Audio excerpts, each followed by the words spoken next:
welcome to We're Not Wizards. We are the best, but not wizards. Enjoy the show!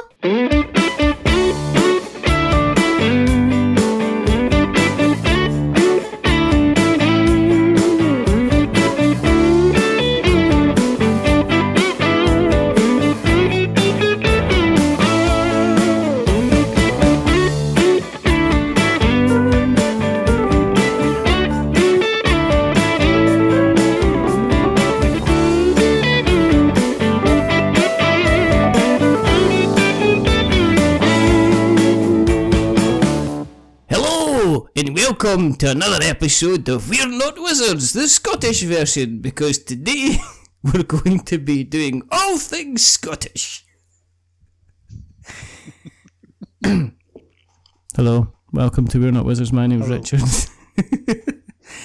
Today, right, it's an exciting, it's an important, it's a special type of day because, as we know, the summer is here. It's bright and fine and lovely in the month of July. And that means at the moment there's only a certain amount of time before you can go up to the heart of Scotland, go up to the heart of Scotland, the heart of kind of gaming itself, and come along to Tabletop Scotland. So joining me, I've got two people. The first person, you could say they're a Wright. There's no wrong, they're a Wright. And a Wright used to make things, craft things, shipwright, cartwright. They were all involved in some kind of skilled trade. So joining me, a person who has crafted together a wonderful, fantastic convention of Tabletop Scotland. I've got Dave Wright. And not forgetting on the other side, I've also got somebody staying on the surname side of things. They're technically half human and half bird. And part bus driver. It's John the Harper. You're right. Half human, half bird. Okay, I'll take it. That's like a chicken kind of thing. Nuggets. Yeah, it's supposed to be a chicken actually. You're crazy for a nugget. It's as Billy Connolly once said, it's decidedly average to be here. How you doing? How's things? David, how are you, first of all? How's things with you? Because you're like the mastermind, you know. Yeah, I'm fine. It's 50 days and 23 hours until doors open, just so you know. But no, I'm fine. Plodding away. Day job's fine. It's busy. And then I've got this thing that we do over and above that, which is looking really, really good. Which is not something I would normally say at this time of the year. But no, it's looking really good. I think it's quite telling that the message per day ratio is currently sitting under the average is down year on year, so we're only about 1 million a day, not 3.2 billion a day. It just Is it? I mean, how close are we? How close are we to kind of like squeaky bum time at the moment? I mean, are we? Oh, you mean April? Is that past? Are we now at the point? No. Are we now at the point where we're like minute number 35 into cooking the soufflé, and literally, if you know, there's nothing we can do. It's been sitting. Yeah. It's been sitting in the oven. You know that. I think the benefit we have is, you know, this will now be our fourth time we've done this. And it's not so much. Yeah, just checking. You know, and it's not quite to say that, you know, everything's in hand. I'll never ever say that. Yeah. But we normally work on the basis of, by the end of July, we like to have everything done, or I like to have everything done. Yeah. So that all August is dealing with little things that crop up, and you know, stuff like that. But no, it's all looking really good. I'm fairly relaxed about 2023's event, if I'm honest. It's scary how relaxed things are actually. We're just basically what you've got Dave standing in front of the oven door with his hand on the handle, another four of us standing behind him going. Just hoping everything kind of continues to go like as well as possible. Follow the basically. instructions. Use the same recipe that's never failed before. Yeah. You know, Pretty much. Yeah. We experiment a little bit, but Tweak we here, don't tweak there. I don't want to know we what don't happens add outside raisins to the. your I soufflé. don't want to know. No, I mean, Have you added well, chocolate I mean, bits and stuff like that? You know. No, I mean, we can try the that. First year we used vanilla essence. This year we've actually got our own vanilla beans and scraped them in just before we put it in there. We're just like I might be taking the a- only person on here that doesn't actually like soufflés, so maybe that's. I don't like it's- soufflés anyway because they've got wheat. I was just using like an example, Oh, so okay, I other was gonna people would say, kind of of understand that like a soufflé, once you get it to a certain point, you can't open Yes. the oven door because if you open the oven door, then it sinks and it's an absolute disaster. It could be interesting that none of us actually like soufflé at all, and we're all just sitting here going soufflés are absolutely rubbish. I like soufflé. But don't get me wrong, there are better things. I mean, it's no creme brulee, but soufflé's okay. Do you make creme brulee? I mean, have you ventured into that kind of, or are you type the person that buys one from the Marks and Spencer's garage and then you get like the little sachet of brown sugar, sprinkle it on the top, and then stick it in the oven, and then claim you've made a creme brulee? It's one of those things where, to be honest with you, if somebody else is going to make it for you, just buy the one somebody else has made. The amount of effort involved in the end result just doesn't justify the grief. Bit like a soufflé, actually. If I'm honest with you. So One of those things. when it comes to making desserts, John, then what kind of desserts would you say you like to make? Which you kind of like, they're not an awful lot of hassle, and you're going to get the satisfaction of a kind of like a decent dessert. A sticky toffee pudding. My mum years ago gave me a recipe, and it turns out she got it from I think it's a Nigella Lawson cookbook for how to make a sticky toffee pudding in just like one big glass Pyrex bowl. Right. And effectively what you do is you put all the ingredients in upside down. Okay. Right. So you put the sugar in, you put the butter in, you put the dates and everything in the bowl, and then you put the actual. Yeah, you use dates. Okay. You cut up. That's how you get you shoot it. It's the best way of doing it. And then you put the cake bit in it on top, and you shove that in the oven, and then you cook it, and you take it out. And when you take it out, cake's cooked. The stuff at the bottom's caramelized, and then you basically the only difficult bit of the process is that bit where you do the flippy over thing. You got a 50-50 chance of having the best sticky toffee pudding you've ever had in your life, or third degree burns down your entire accident and emergency time. And they'd be like, you're in here again then. Was it the same sticky toffee pudding? Aye, worth it. And the ice cream's useful because you slather the ice cream on while you eat. It's just, you use it as moisturiser. You just end up looking like he's kind of eating it in the car. It's like, is it sore? Oh, it's delicious, but it's I'm getting blisters here, but it's absolutely sore. I mean, the easiest one is obviously Angel Delight, but I mean, you could have had that, but you went for obviously some kind of thing that kind of take thought. Dave, when you're Strawberry cooking up Angel Delight, just to be clear, Strawberry Angel Delight. every single time, of course. Caramel was a weird one because it kind of tasted like slightly Not like quite caramel. not like quite caramel, but like kind of like a stinky. It didn't smell very nice. It never kind of Angel Delight caramel. You never kind of went, oh, that smells. I'm getting toffee. You're kind of like going. It's kind of like socks. it's got this kind of and it's a couple of days old socks at that. yeah.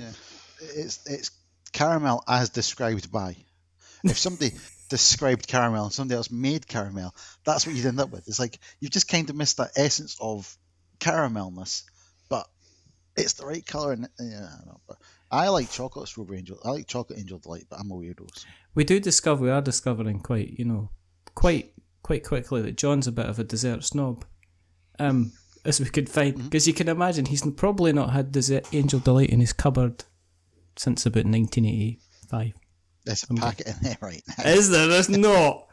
I will happily sit and wait while you go and get that packet of Angel Delight. I'm sorry, I'm trying to talk about my conference that's going on from the 25th to the 20th. Conference. Convention. Do you know, I always get those words. Do you know what? That's what I did. I wrote about Tabletop Scotland one year, and I used the word conference all the way down because I used con all the way down, and then I had to do a find and replace thing, because then somebody went, oh, is he talking about that convention again? I was like, that's the word. No, I don't know. It's interesting because a lot of people say call it a conference whenever, like when I speak to folk at work about it and stuff like that. They refer to it as a conference, and it's, I suppose, without getting deep and meaningful, why do we call it a convention? What makes it a convention? To me, okay, if you said to me, right, I'm going along to see, like, if I'm going to like a Star Wars convention, I'm expecting to go along to see cosplayers and things based around Star Wars with potentially kind of special guests. As in, I am not the focus of the fun and mirth, if you know what I mean. Whereas to me, if I'm going to a conference, it's almost like the interactivity between the different people is a measure of the success. If I asked somebody, did you go to the lighting convention?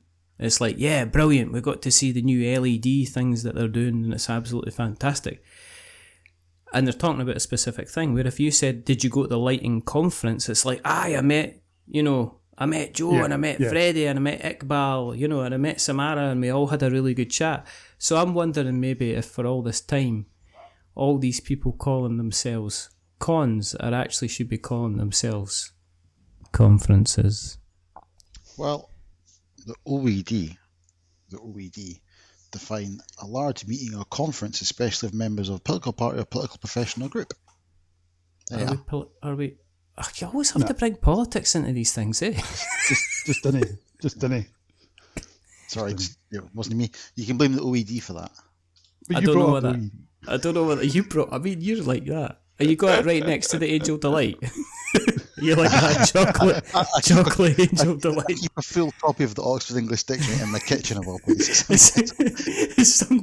It's like in your house. It's like basically it's like you're getting the dessert on. I thought you were getting the dessert on, and they come over basically in a bowl that's got a big copy of the Oxford English Dictionary in it, and going, there you go. I didn't know if you wanted the abridged version or the full version. I've got the toffee version. Is there a toffee version of the Oxford English Dictionary? There will be once dessert hits it. I guess so. It's pretty interesting. We've managed to completely derail this within the first kind of like 2 minutes, and not That's even normal though, right? It is completely normal. If you wanted to be involved in some kind of actual serious discussion, talking about preparation, try to wind and claw this back from the brink. Okay, is there stuff? One of the things that I mentioned last year in the write-up that I did about the convection or convection is that when I saw you for the first time in a long time, I thought that you were literally just kind of like sitting there enjoying the view. You were kind of like Admiral Akbar at the end of Return of the Jedi when you sat back and you realised that the Death Star was about to be destroyed, and you're just like kind of, but you seemed an awful lot more relaxed. You were actually able to kind of enjoy things more. Was that correct? Because I know previous years it was like you were going about like Speedy Gonzales, kind of sorting stuff out. Last year we had a number of challenges going into last year, but on the weekend itself, everything just seemed to work from my perspective. I didn't need to go and firefight anything. John and Simon had everything under control, and along with all our volunteers. So I was able to, probably for the first time, actually enjoy the convention. It's actually funny you mentioned that, because as people hopefully who are fans of Tabletop Scotland know, this year we've brought on Gemma and John as fellow members of the team, and I've got before, because if I don't do it, she'll come me. The amazing Gemma. She did say we had to call her amazing. So I did it. And she is, to be fair. She is. This is like somebody's got you up against the wall and going on this podcast, right? If you didn't call me amazing, eh? You didn't call me amazing. You met Gemma then? There's going to be trouble. I have not. I probably have. You have. Kind of in passing. I've definitely probably at some point kind of No, met her, yeah. yes. She wouldn't be up against the wall. She basically, she wouldn't do that. It would involve a dark alley. No, and we... And a copy of the Oxford English Dictionary. It's a dictionary. Yeah. Yeah. And Gemma was like, so... Gemma goes, so... Because she was there, she did help a lot. She volunteered last year, but helped out quite a lot. Which is largely managed the front desk area. Yeah, largely managed, which is one of the reasons why we asked her to come on board, because she'd be volunteered and she did a great amount of work and thought a great person to add to the mix. And she goes to me. This is a few months ago when I've forgotten where we were. In fact, it was me and her went to Perth. I think it's when we went to meet at the centre and a meeting about the convention. And Gemma's like, so Dave last year was like just walking around chatting to people, sitting down, having blah blah blah. I went, yes, that's kind of how it's meant to work. Dave has all his panicking in the months in advance. Then over the weekend, Dave gets to chill, and Simon and I are the ones that actually do the thing, as it were, on the day, And she goes, how does that work out? I went, quite easily, because Dave's really good at organising things in advance. Yeah. And I'm quite good at breaking my toes and running around and looking after people. She goes, because it's really hard to figure out how it all fits together. Yeah. And I'm like, well, when you do figure it out, write a book and we'll buy a copy each, and then we'll know how to run a convention. At that point, she looked at me and called me a name. Is it good to get kind of like a different perspective from both like John and Gemma then? I mean, are you still at the process of kind of like learning kind of little kind of snippets? Because from what I understand, when you run something like Tabletop Scotland, you've got a pile of feedback, and you've got piles of feedback which you can just kind of put to one side, because it's kind of like, well, it was raining on the day, or you didn't have my game at the bring and buy sale that I thought was going to be, or I only sold 2 of the 5 games that I sold. But then you get people saying, it'd be really nice if the menus for lunch were actually displayed in more than one place, so that when people queuing could actually see what was available, rather than having to wait until they actually kind of got there, kind of thing. So you're still learning kind of stuff, even, and have they brought in a kind of a different perspective at all? They have, and I think it's primarily just to have. I mean, as I say, this is our 4th time doing it, so it's good to have different voices in that conversation as much as anything else, because they've seen it from the volunteer end. Both John and Gemma have volunteered at least twice before, and I think it was just, not only were they fantastic at doing that, but they were just able to bring another perspective to, well, what if we did this, or why would we not do this?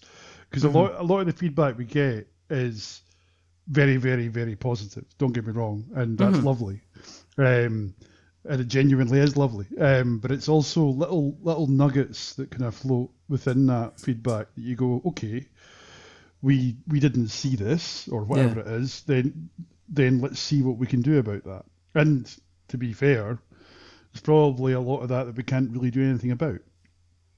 Scotland at the end of August normally is very hot. That building that we have it in Perth does not have air conditioning. We can't fix that. Yeah. But there are things that we can try and do. Like last year, we had water fountains last year. Yeah. Because we knew that was going to be a thing. Yeah. And we will have water fountains again this year. So I think it's little things like that. One of the things one of the things has been one of the 4th time we've done it, as Dave said, and there's been a couple of conversations where we've gone, well, when in the first few years we did this thing this way, and then this voice goes, but why?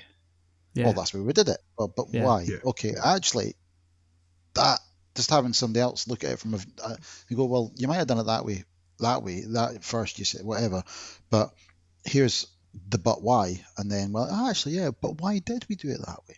We made the decision, we made an assumption, and subsequent to that it worked, but that doesn't mean there isn't a better option, or a third idea or a 4th idea, and that's been good, having different voices saying different things. And sometimes it is just another person to say, nah, that's a bad idea, or that's a good idea, or consider the alternative. That's what we like. Is it a case of trying not to get caught in kind of like tradition? Because I know something. I mean, so in terms of what I mean is, we did this the previous 3 years, so and we know that kind of works, and it's got an 80% success rate. So we've got other things we've got to worry about. So we'll just keep kind of doing it this way. So I mean, for me, it boils down to something a little more simpler than that, right? The con has an identity, and that identity is it's a board game and role playing convention, right? And as hobbies, they are things that particularly me, John, and Simon share, and Gemma and John Laurie, certainly from a board game perspective, share. Yeah. So it's recognising that those are the kind of core aspects of what it is. We're never going to meddle with that, because otherwise it isn't the same thing, right? But I suppose from a tradition perspective, there are certain traditions that we have. We have, like pre-booking for events. We don't let an event sell out. There are some exceptions to that, because we want people to be able to turn up to the convention on the day and still be able to book into events. Yeah. And so there are things that we do have that are there for reasons that we do sanity check every year and go, do we want to keep doing it like that, or do we want to not do it like that? But that isn't, at the same time, and this is a conversation we've had a couple of times as part of team meetings, is we've not been afraid to turn around and say, this is a thing we've done once, twice, 3 times. Yeah. We're not afraid to kill it, to use a term, to kill our darlings. There's a fact that, if David, I mean, one of the things, events wise, we've had to look at all the way our events calendar works, and the RPGs and the utilisation of space, etc.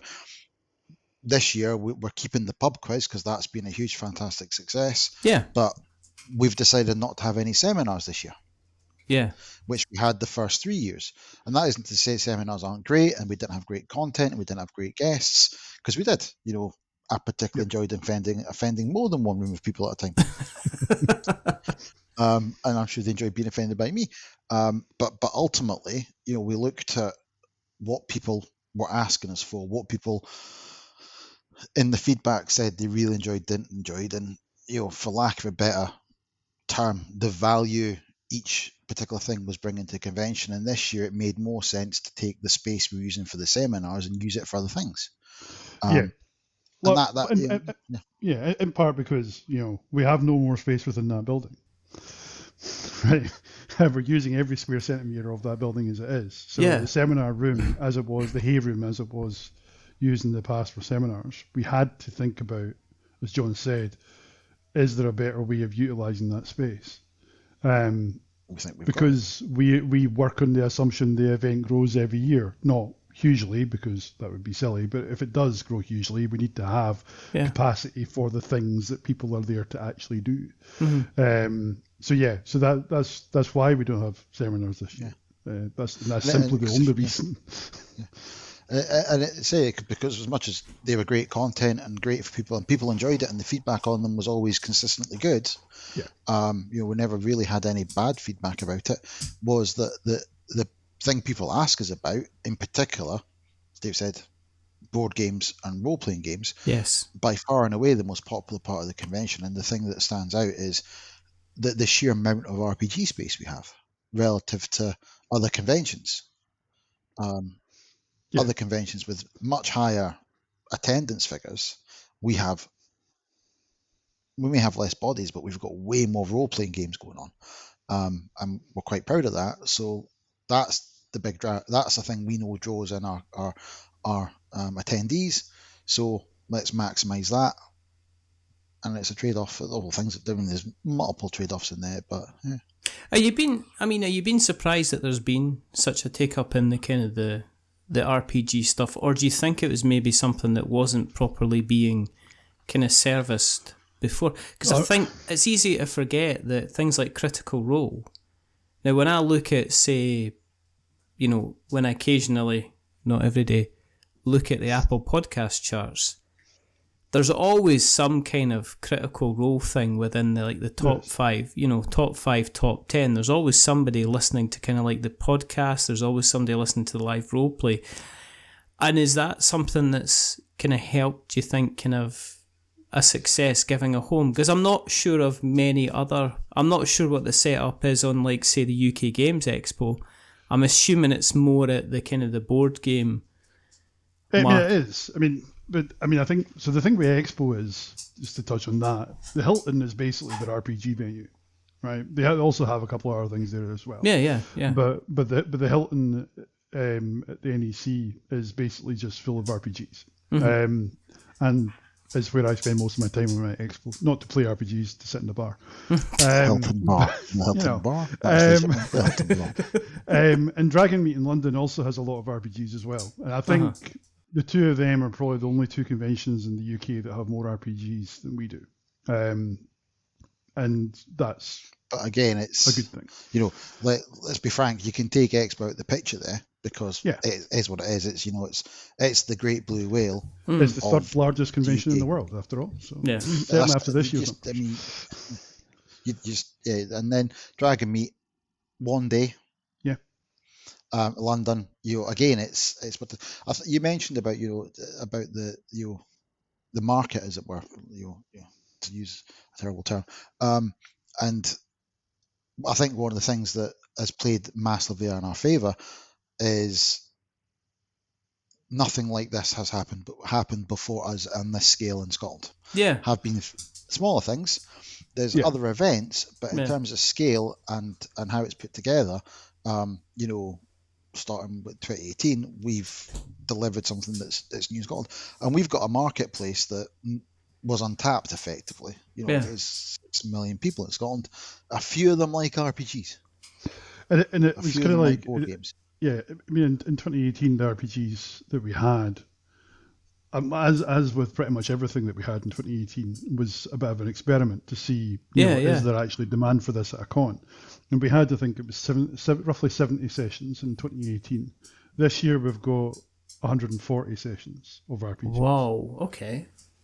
Right, or if you want a different number, 770 spaces in RPGs to play, right? Which is just that's a huge number if you think about putting 700. That's the size of a good theatre. That's like, imagine that kind of size of number of people that's not simultaneously all playing at the same time. No, that's over the 6 slots of the convention. But to your point, it's still a nice big number. And that's alongside a lot of people who are coming specifically to that. Yeah, and we have a number of people who, God love them, have decided to book in every single slot because that's going to be their convention. They're going to roleplay the entire time, which Endurance RPGs. And maybe a slight tangent here, but one of the reasons we don't charge for events is, we don't charge for open play. We don't charge for blah, blah, blah. We charge for people to come into the convention. Yeah. Because if you're there to roleplay, then we have space for you to roleplay. If you're here to play board games, you can go and do that. If you're here for a Starship Simulator, you can go and do that. Mm-hmm. So it's recognising that whilst the role-playing table with 7 chairs around it takes up more space than a trestle table with 6 chairs around it, etc., etc. Trust me, the floor plan will demonstrate that if anybody ever wants to look at it.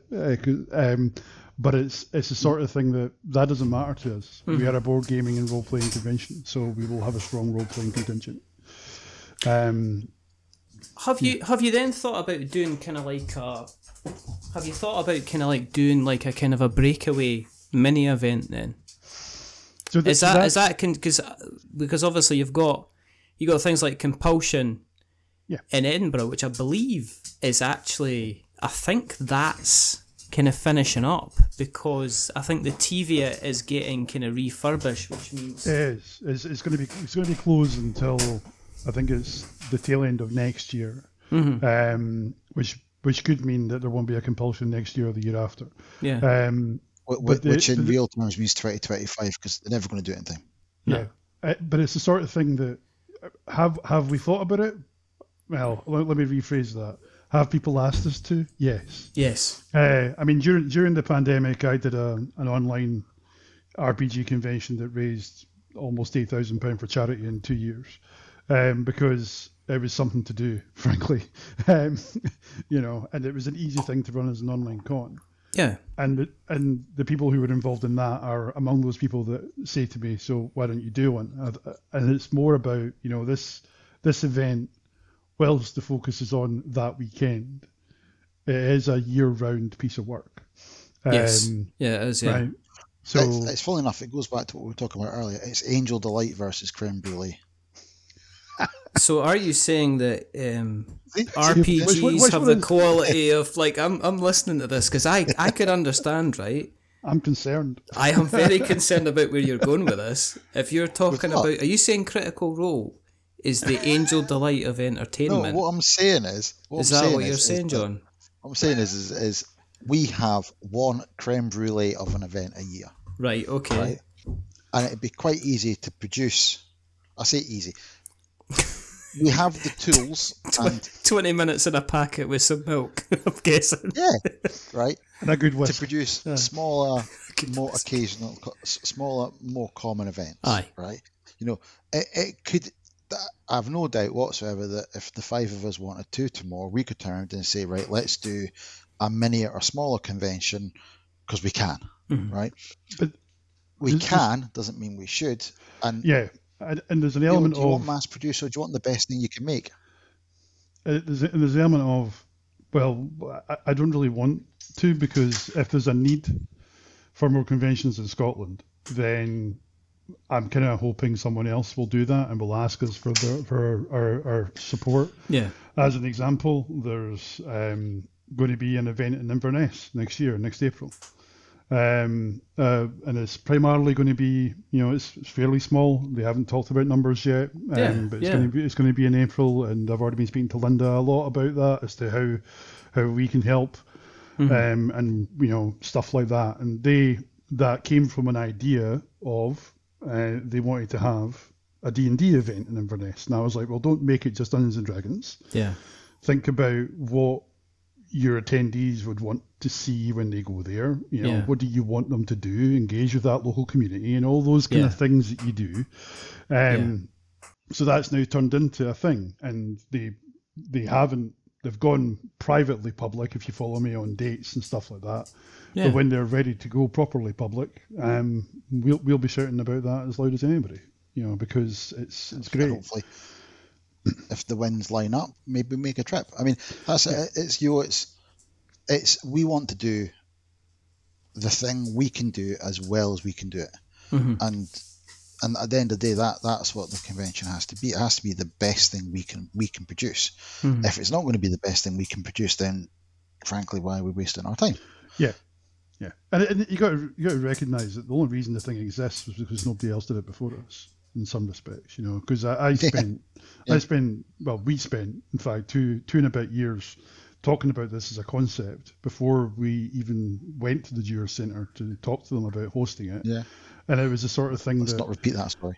No, I'm not going to. But it was one of those. Oh, come on, you can't say that. But it's fine. We'll come back to it. We can't. But it was one of those things of. Yeah. It was really just because there wasn't anything in Scotland that ticked enough boxes. Certainly, for me, from a motivation perspective, I wanted an event, and that's why one exists, type thing. But it doesn't need to be the only event. Dave floated the idea originally. Yeah. But are you surprised? Are you surprised there's not been? Because I would have thought that somebody in Glasgow would have come. I would have thought somebody else would have come up with something and said, right, we've done August. Could we do something kind of like March time? Sure, just that to get somebody somewhere's won the lottery and would happily spend that amount of money. So I think the thing with that is that there have been events in Glasgow. The G3 Gamers Group did the Glasgow Gamers Gathering a few years before the pandemic, and it was the sort of thing that there's a hesitation from speaking to a lot of people, and I'm not aiming at the G3 guys at all. A lot of them are a little bit reluctant because, and this is a conversation I had with the compulsion committee this year when I was there, was they're almost afraid of trying to do something because the perception that Tabletop Scotland does it really well, which, I'll take those plaudits all day. Yeah, absolutely. But at the same time, but that doesn't mean you can't do something. Not every event has to be the size and scale of what is now the 4th largest convention in the UK. Yes. Right. And we didn't intend it to be like that. We thought we'd get 400 people in our first year. Right. And we got over 1,000. So it's kind of like... I mean, you should have seen the conversation. Yeah. You know, it's the sort of thing that a convention can be whatever you want it to be. It can be a 1-day thing. It can be a 2-day thing. But you've got to work out what you want it to be. And who it's for. And once you've done that, there are plenty of places in Scotland that could host a convention. Just, you know, when you get to a certain scale, that number gets smaller. When you came out the other side of the pandemic, because you touched on that briefly by saying you were doing the role-playing sessions, was there a part of you that kind of thought, well, we had a good run at this, is it time to shelve it, or were you determined, like, we're going to have to kind of go on with it? Do you think people needed it? Because I remember coming back, like the first kind of big event I went to was Tabletop Scotland when I went back out again, and it was a case I kind of needed it. I guess I needed to be around kind of other people again and have that kind of interaction with people. I actually cannot remember us actually having a conversation in which we said, okay, pandemic's over, let's go back to this thing. We just, in my head, and it might be just the way I'm recalling, it might be different from Dave, I very much was like, right, okay, so that shit's done, let's get back to let's get back to the good stuff. Yeah. And it was never really a moment where we said, oh, let's not do it. Because you got to remember, we had a plan to have it happen in 2020, right? Yeah. We had a plan. That plan obviously didn't happen. Initially, that plan got moved to October because Expo moved theirs to August under consultation with us. So that whole thing kicked off. And then we thought, right, okay, so that's now not going to happen because everybody realised that this isn't an overnight thing, right? Yeah. Or almost everybody realised that it was going to be not going to be an overnight thing. And then when 2021 came, it was coming. It was kind of like, right, okay, well, let's plan on the basis that we will. But obviously we need to wait and see. Yeah. So, you know, until we get there, and then ultimately the Jura Centre was turned into a vaccination centre. So it was kind of like, well, that decision was taken away from us. We never really stopped. Yeah, we never really stopped. We couldn't do any real stuff, don't get me wrong, but the plan was, it wasn't a question of, right, we're going to shrink wrap this, put it on the shelf and come back to it later. That wasn't what we did. It was always present. No, we never did that. Because even as a group, we kept talking about stuff that we could do and what it would mean. I mean, we very much never stopped. Yeah, but back to your point, Richard. Yes, I think for a lot of people, it was also their first year back. Yes. In a big event, right? And for us, that was important for a couple of different reasons. It was really about, you know, we've always had this feedback that said we're a very relaxed environment. We've got plenty of space between like the open play tables and all that kind of stuff. It's always had a really nice, relaxed feel to it as a con, which is great. We maybe haven't felt that when we've been running around at times, but but our attendees have felt that, and I think that played into it, made people more comfortable coming back as well, because those who had been before recognised it was going to be that kind of experience. We weren't going to be squeezing people into sardine tins. Yeah, we're going to give them space, because certainly post-pandemic, being in close proximity to people, especially people you don't know, yes, would have been unnerving for a lot of people. And that was something that we were conscious of, certainly on the weekend itself. But in our planning beforehand, we had the whole debate about, do we have masks? Do we mandate masks? Do we not mandate masks? And all that kind of stuff. I mean, we had masks and people wanted to wear them. That was absolutely fine. We ended up not mandating masks because that was no longer the guidance from the medical professionals. Yeah. So it was very much one of those things of, it didn't stop. And it doesn't really stop, even though my wife likes to remind me that I could just stop. But I don't want to. Leave that for a minute, by the way. I know that thing. You could just stop podcasting. No, I don't think it's that. It's that kind of easy. We never stopped. I think that's one of the reasons why, when we went into last year, we were, I think, so ready and able just to pick up at full tilt because, you know, we weren't taking a standing start and a run up and again. We hadn't sat on the couch for 2 years. Well, we had, but, you know, not in that respect. I'm not saying a word. Yeah, we had, and we've all had it, yeah. Mainline and Angel Delight. Venus. Chocolate in one arm, strawberry in the other. And we'd constantly kept looking at it, changing stuff, talking about it, coming up with new ideas, throwing ideas away, trying to evolve what we were doing. And then when it came time to actually say, let's push a button and go for the thing, you know, once we got over the stumbling block of the post-COVID Perth Live Active going, oh, hang on a minute, this stuff costs money and we don't like spending money and we've not got money to spend anymore, so they might not have a centre for you to use. We'll just let you know in a period of time that may or may not be tomorrow, next week, next month or next year. Yeah. Once we got all that out of the way, we're in a position where we can say, right, let's pull the trigger. There wasn't really that much, you know, conscious thought involved. It was just a case, right, we've been ready for 2 years, let's just do it. The only real decision we had that did have some debate around was, so originally 2020 was going to be a 3-day event. And when we came to 2022's plan, we had a big debate as a team of, right, do we go for 3 days or do we, for one better phrase, play it safe and stick to 2? Because post-pandemic, who knows if people are going to come for 3 days, right? So it was very much, obviously what we ended up with was a 2-day con.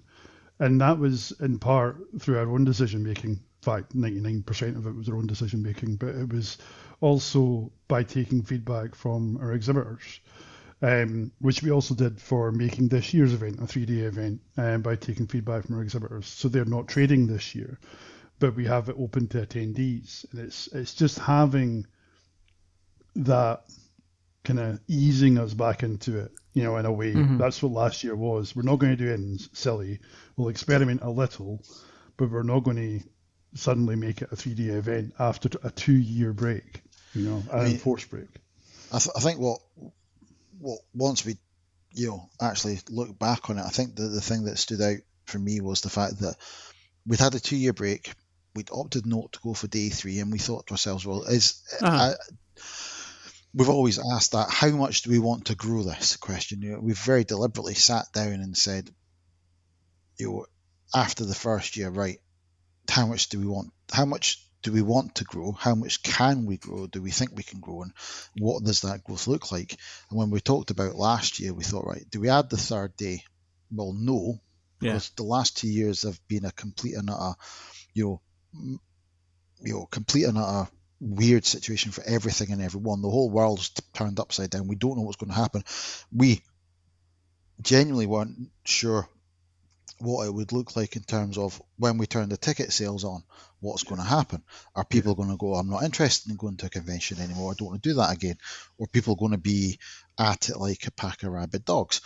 And it turns out that the real answer was somewhere in the middle. You know, people were like, actually, it's not my scene anymore. My life's changed, my world's changed, I don't want to do that. Other people were like, I want to get back to that thing I love doing, it's my hobby, I want to do it.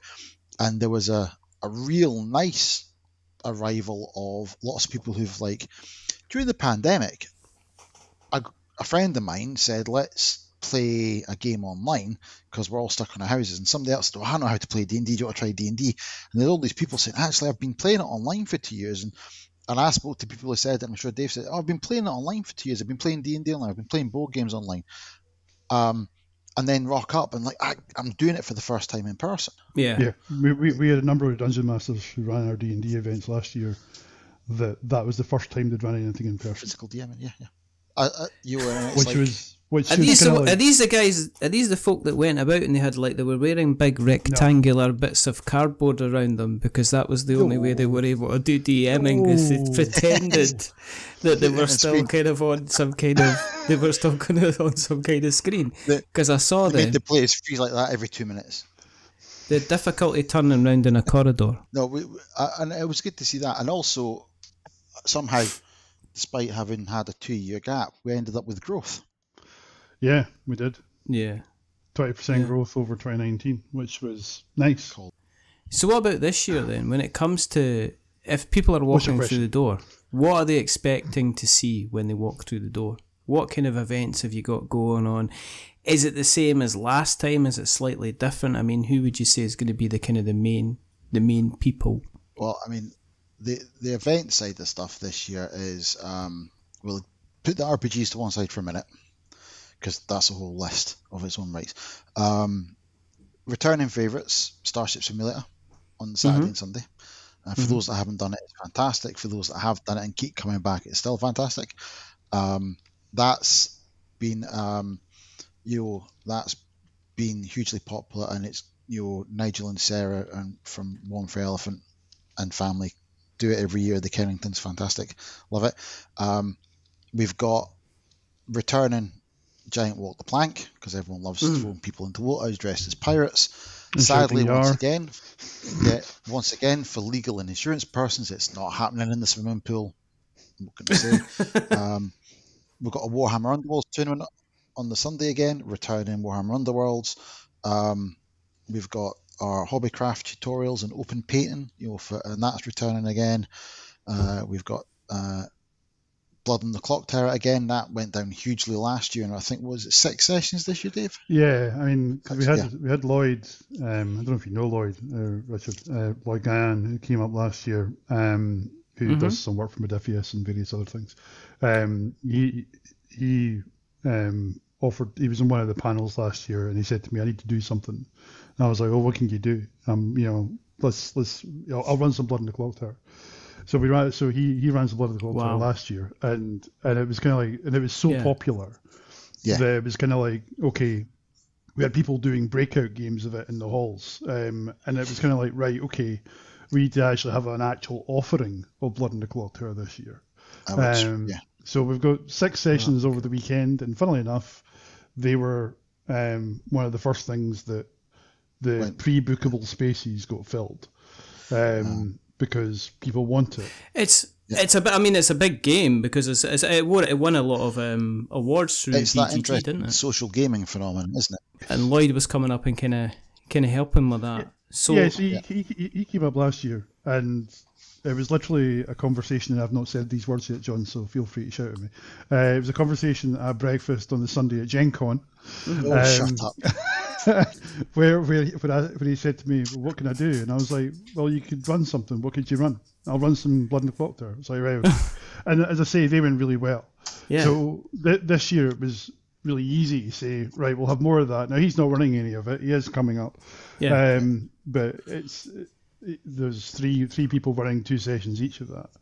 And it's one of those things where the feedback we got from it was, that was fantastic, I want to do that again. No brainer, absolute no brainer. One of those things where absolute minimal effort for maximum reward. I mean, it's such a great social game. And it's not like last year was the first time we had it. I mean, Efka and Elaine ran it when they were there in 2019, but that wasn't a planned event. That was just something that happened. Yeah. And it's kind of like now it's something that, becomes a part of our event schedule, essentially. When we're looking at what sort of events we want to have, that's going to be one of the ones that's almost always going to be in the list. And on the subject of people worming their way into stuff and getting their way all the time, Crokinole. Oh, goodness me. Terry, our good friend Terry Brown, Crokinole is Brown. running Terry Crokinole Brown, Mr. Crokinole himself. Right, okay, can we just stop and can we just and I don't always do this, right? But can we just spring some sugar on Terry, please? Because he is, without a doubt, one of the smiliest, happiest, delightful people you could ever meet.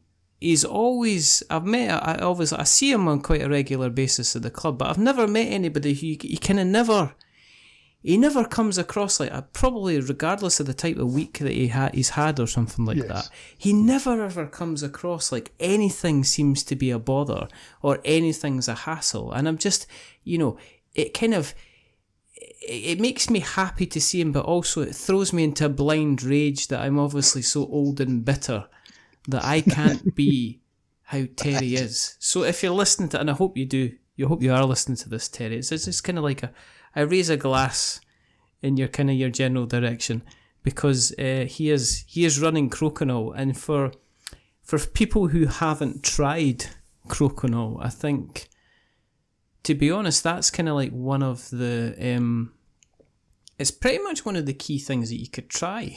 I mean, I would definitely, I'd definitely, like, if you've not played Crokinole before, then look for the smiley, happy guy who no longer has a big beard.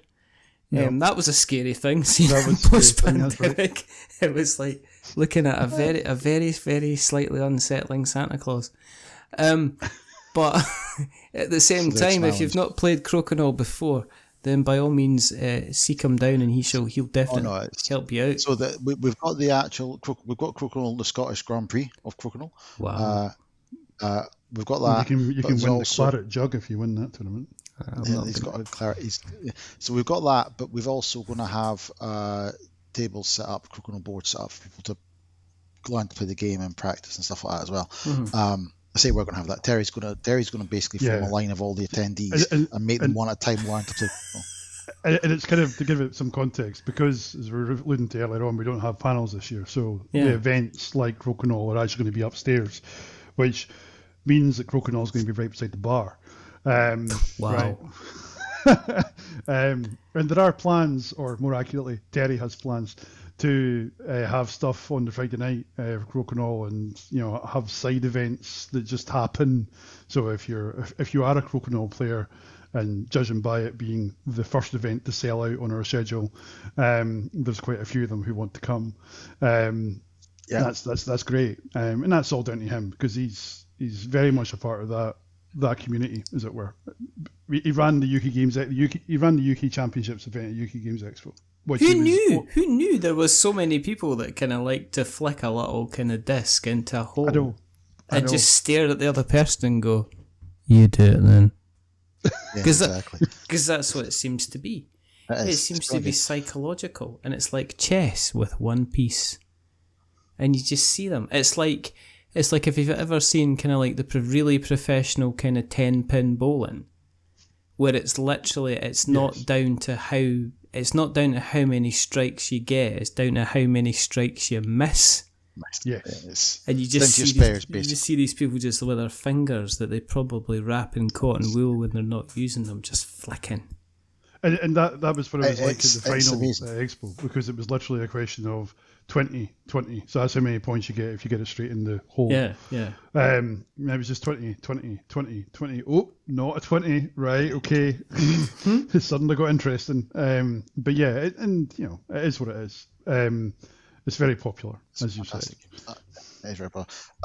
We've also got returning, because I'm just making sure, because there's a few events. Oh yeah, the other Arkham Horror, for those that like card games. Arkham Horror is back again. I would love to say more about that, because it's on my list of one day, but every time I think about playing it, I then don't. So, but again, it's been popular every year, and the people that are the event itself, same people come back to us again year on year and said we want to run it again. It was great. We're going to run it again. Can we run it again this year? And that's the good thing about this is the events I'm talking about. For the things like the giant walk, the plank, we're putting that on, but the Warhammer Underworlds, the Crokinole, the Arkham Horror, this isn't us, as in Dave, myself, Simon, John, and Gemma running it. Yeah, we're building an environment, and somebody else is coming along and saying, "Can I play in your sand pit? And here's what I want to play." And we're like, "Oh yes, you certainly can." They're bringing the bucket and spade, and we're just giving them the place to play. And it works, because they're so enthusiastic about it, like Terry is, like the Arkham Horror guys are, delivers every time. New stuff this year, Doomtown. Oh, okay. Doomtown. Yeah, so that's the game where it's gone through a couple of iterations, but the most recent version by Pine Box Entertainment is, I think it's called Weird West. So it's, if anybody knows the Deadlands RPG, it's Wild West with zombies and the occult, and that's essentially what the card game is. So we're having a Doomtown event, as John said, because funnily enough, the people who are involved in the Arkham Horror stuff also happen to like that as a card game. That's not surprising, really. And then somehow we managed to chain that into, we've gone from evil horror to zombies in the Wild West to more Wild West in the form of Dead Man's Hand, which is a skirmish miniatures game. Yeah.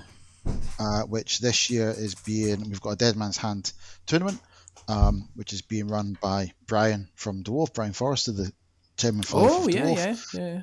He's running that and for us, and also doing that in conjunction with our good friends from Warbases, who are sponsoring it and providing all the buildings and lovely scenery and everything like that, and Brian's running it. And it's for those, if you ever played it, it's a Wild West cowboy game where you've got your gang of cowboys or sheriffs and deputies and stuff like that. You play scenarios, and it's all played using literally a deck of cards. 52 man, and hence why Dead Man's Hand. Sounds Poker. fascinating. Because there'll be demos of that all day on the Saturday and the tournaments on the Sunday, which will be cool. And then tournament on Sunday, yeah.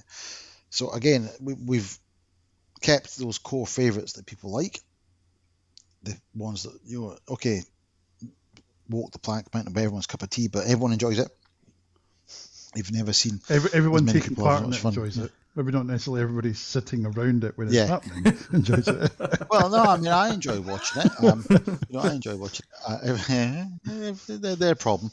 And then new stuff, and that's it. I mean, we explicitly always said we'll give anything a try. Yeah. If somebody comes up to us with an idea and says, "I want to try this thing," we will do our damnedest to give it a shot, give it a try, get it in there. You're within reason. There's a few things where we've said, maybe not. But for the main part, it's always like, you know what? If it works and people get value of it, great. If it doesn't work, then at least we tried. We know what's successful, and we can figure out a way to make it more successful in the future. And let's face it, it's primarily about people being able to get together around a table, use the vast kind of games library as well. I mean, it's never been, for me, it's never ever been about it's never been about going along to see the stalls or things like that. I mean, it has always been about kind of like seeing the new games that are there, talking to the new people that are there who are showing their games off, but primarily it's about going to the games library, which has always been very, very well run. Grabbing a game, grabbing a couple of friends or, random people, dragging them to a table and kind of forcing them to play a game, enforcing them to kind of play sitting them down games. and saying, "So, have you ever played Battlestar Galactica?" And this is how you play the mind. No, we don't talk about that. Did you say Twilight Imperium? Yeah. See you next week. And that's that's one of those things where the first couple of years we ran the library ourselves, and last year we partnered with Rent Shuffle Roll, and this year we're partnering with Rent Shuffle Roll again to provide our games library at the convention. So they've got a very carefully curated selection of games. They've got a library, so they're on top of what's new, what's hot, as well as classics everyone wants to play. I mean, there's some games that you just can't get rid of them. I mean, some games that will never go out of fashion. Yeah, they might never have been in fashion, but they'll also never go out of fashion. Yeah. And then there's always new hotness. But the bottom line is, it's how many times have you gone into a room full of games and you've ended up playing something you played 50 times before? Yes, I mean it's about trying new games, and there's also the stands there, like the your Imagination Gaming, Hachette games, and things like that allow you to kind of try kind of newer games as well, isn't it? Yeah, and our exhibitors this year was a really weird experience. Normally, around about Expo time, we still have some gaps when we're building the floor plan out. This year we were full before the end of March. And by full, I mean, 70 exhibitors, which is 21 more than we had last year. Wow. Now, that's a carefully curated jigsaw puzzle of getting people into spaces and still having space around their stands, etc., etc. But the number of people, and we have a waiting list as well, should any of those pull out, that's, not a small number either. And it's kind of like, there's two things that I've taken from that personally, is people have finally realised that Tabletop Scotland's on the map from an exhibitor's perspective. But there's the other aspect that pretty much all our exhibitors say nice things about us, and they talk to each other. Yeah. Because and invariably when those requests have come in to see if we've got space, it's been so-and-so's told us about your event and how great it is. So we'd like to come along if you can fit us in, type thing. So it's always been a more challenging thing to fill the space, but this year it's been, other than the jigsaw puzzle, relatively easy. It has meant we've had to say to some people, we can't fit you in. Yeah. Which is never a nice message to ever give them, but it's the sort of thing that we have 70 this year, as I say, and that's not a small number. Yeah, I mean, as you say, Richard, you don't necessarily go there for the stands, and in the main, the vast majority of attendees aren't there to shop, if I put it that way, but they're there to explore. They're there to see what's new, see what catches their eye. And the way that we've always tried to do that is to curate the mix of things that we have. Yes. I mean, we could quite easily have multiple retailers all selling the same thing, and ultimately pricing each other out of things. Whereas we've deliberately capped the number of retailers that we have so that all of those retailers can focus on things they are good at, and they all make money. Ultimately, I want all of our exhibitors to have a really good experience, whether it's commercially or otherwise. Yeah. But similarly, we are, to go back to what we said at the start, a board game and RPG convention. So having a good mix of board game and RPG publisher people there, we have those, and they are the vast majority of what we have. But there's also lots of people who perhaps, and it might come across as derogatory, but I kind of bundle them all together into the maker umbrella. I mean, so that's people who make accessories, that's people who make, furniture, that's people who make whatever it is, but they make something that is for the hobby or for the hobbyist. Yeah. And we have a fair number of them this year as well, but it's making sure that, that curation is that balance. And that's something that has been a bit harder this year because of the amount of interest. But it's something we've always been keen to do. So, I mean, we have a lot of exhibitors coming this year. Too many to rhyme them all off. But about 40% of the ones that are coming this year have never been before. Wow. One last question. Okay. Go for it. Is packing up for this year going to have any dry eyes in the house where it's just like the 4 or 5 of you and you're about to kind of close the door on Tabletop Scotland for this year? I mean, are you kind of booking out kind of eye drops and tissues and stuff like that, just to make sure? I mean, are you preparing hugs just now and stuff like that? There are always hugs prepared. I think the thing about this was most apparent after 2018 with it being our first one. But the emotional aspect of the con, I don't think any of us really feel it until 2 or 3 days afterwards, because there is an emotional impact of doing it, right? And it's a positive emotional impact of doing it. I think this year the goal of the breakdown is for John not to break a toe, basically. No, I'm not laughing at that. I am. Because that seems to just happen, and for Simon not to dislocate his ankle or whatever it was he did in 2019. Yeah, exactly. Yeah. But to your point, I mean, there's always that. Right, okay. There's the element of relief that we've done it, because certainly last year, with it being the first year back after the pandemic, I personally had a lot of trepidation going into the event of how good it was going to be, and I probably looked so relaxed during that weekend because everything just worked, which was great. And this year it'll be a similar experience. I will probably right up to the wire be, getting more and more stressed, but hopefully over the weekend everything just works. I mean, the history has taught us anything. It'll be, we'll pack up Monday afternoon, we'll exit the venue.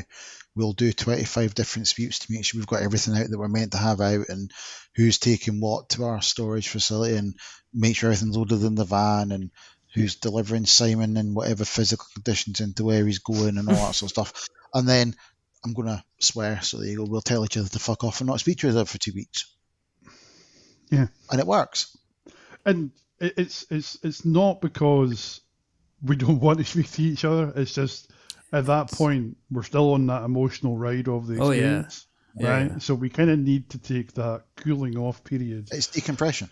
It's decompression. Yeah, that's the right choice of word. It's a physical decompression, and there's there are moments where we won't ignore each other entirely. We'll talk about stuff. Yeah. We'll talk about we'll talk about what we have to talk about. But at the end of the day, when you break it down, once we do the actual physical breakdown, I think that I've got the photo on my phone, and I think we shared it last year, of the three of us sitting eating, me, Simon, McDonald's. And Dave, sitting eating. we ordered the McDelivery, and we sat in the Jews sitting having a McDonald's halfway through unpacking. What you can't see is the three of us are sitting there. What you can't see is the other side of the camera is the trolleys full of stuff that we've got to take away, the boxes, that half rolled up banner, and me trying to figure out where in God's earth Simon's like, did we get the printer? Yeah, we got the printer.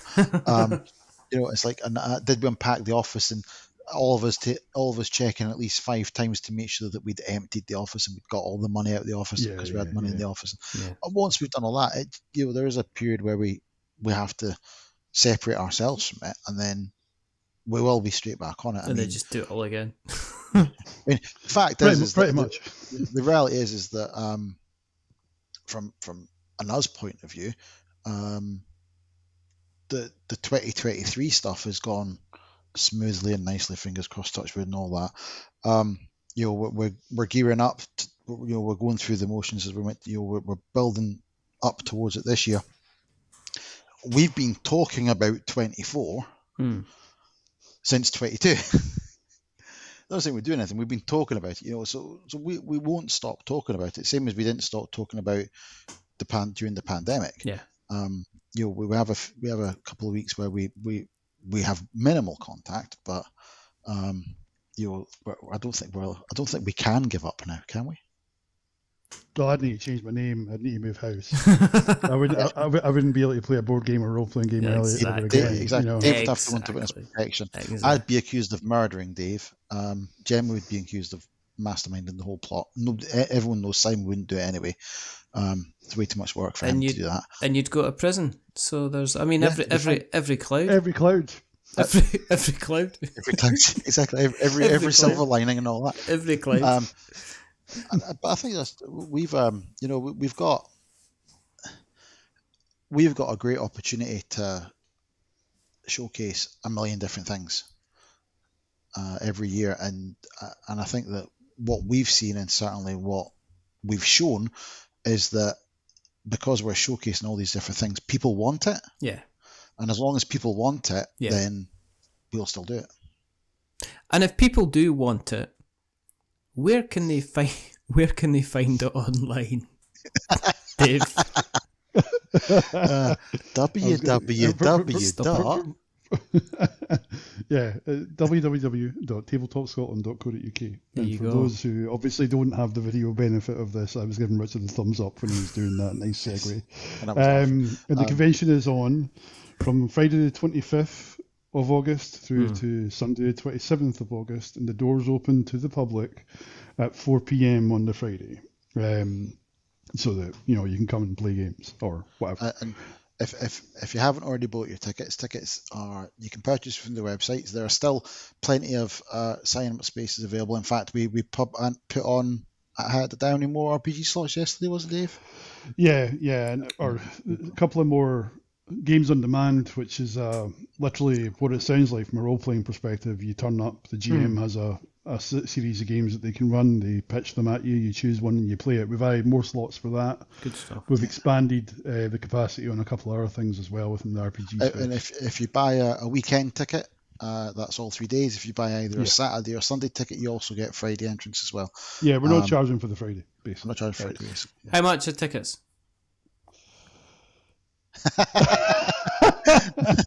Yeah. See, a weekend ticket, which includes your Friday, as John said, for an adult is £27. Cool. If you want to come on the Saturday only, for an adult, it's £16. If you want to come on the Sunday, for an adult, it's £14. If you are a child who is aged 10 or under, obviously you have to come with an adult. But you are entirely free to enter the convention with no cost associated with you whatsoever. Fun. And we would love it if there were plenty of under 10s with their accompanying adults, because we're very proud of the fact that we've managed to build a very family-orientated convention. Absolutely. Yes. Absolutely. And what we'll do is we'll make sure that we put all of those lovely links and messages and in the show notes, so that we've got notes to show.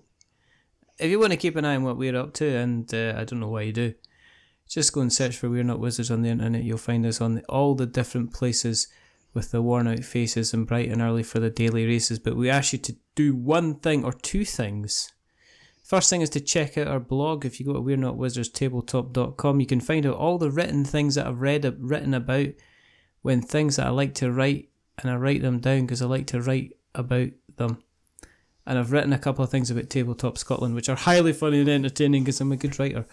And the other thing is, if you've listened along tonight and you like what you've listened to, then please go on to your podcast catcher of choice and drop us a rating or a review.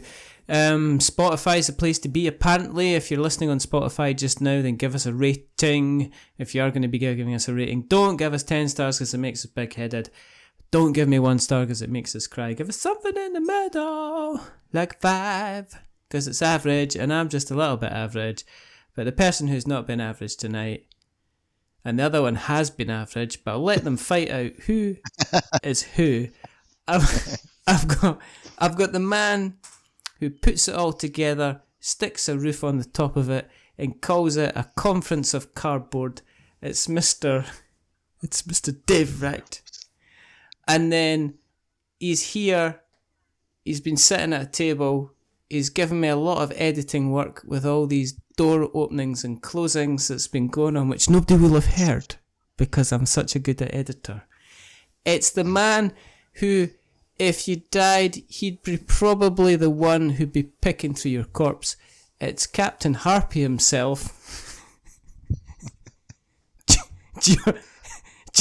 John, the carrion bus driver, Harper.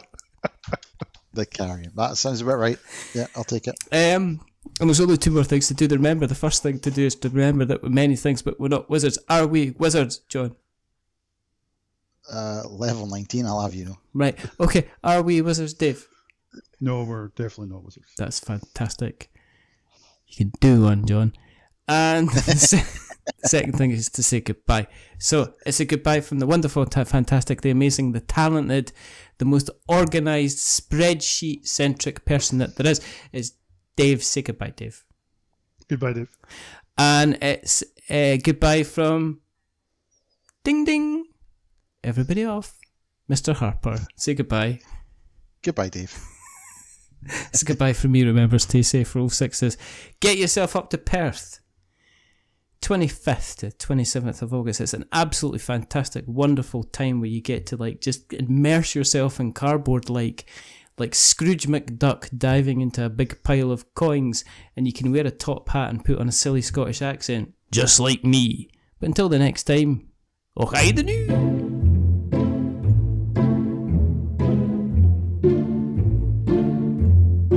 A wizard is never late.